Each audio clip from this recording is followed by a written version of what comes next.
Good morning, students. Our next main topic is implied, quasi, or constructive contracts.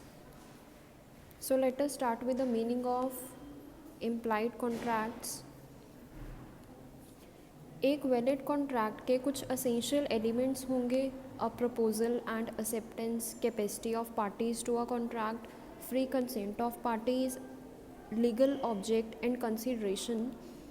एक agreement void नहीं होना चाहिए, contract written होना चाहिए on an official paper and duly tested होना चाहिए by the witnesses and registered होना चाहिए। बट इम्प्लाइड कॉन्ट्रैक्ट्स वो कॉन्ट्रैक्ट्स होंगे जिसमें असेंशियल एलिमेंट्स नहीं होंगे।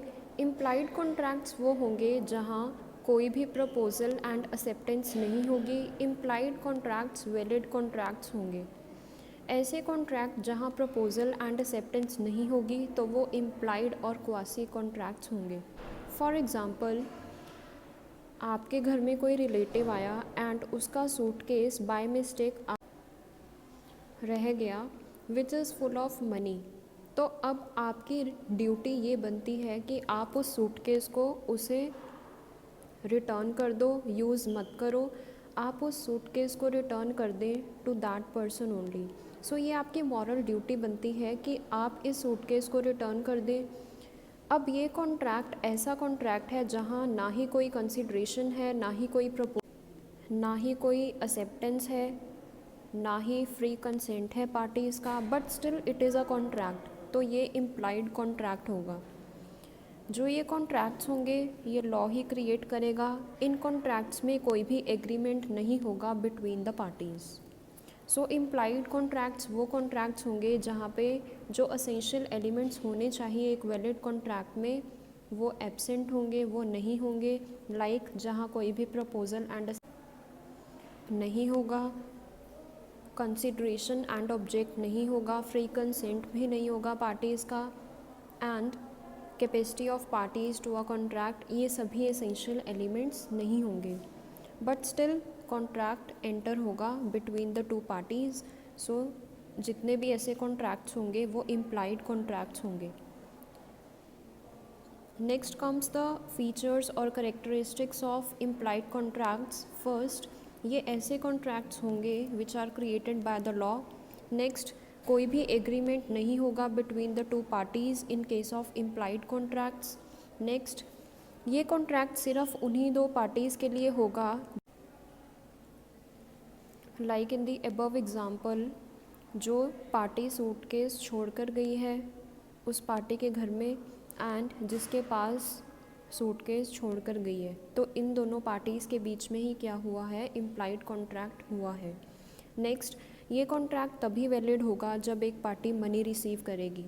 इस केस में एक पार्टी ने मनी रिसीव की, सूटकेस रिसीव किया।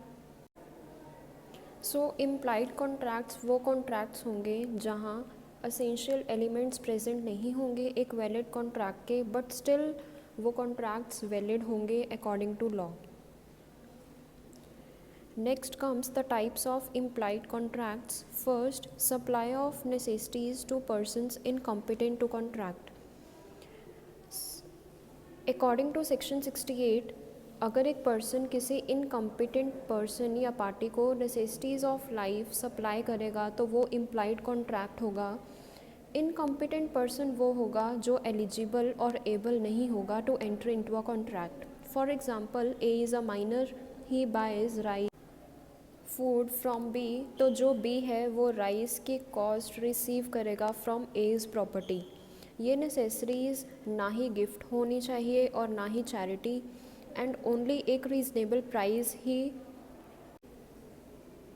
रियलाइज़ किया जाएगा from the property of the incapable person.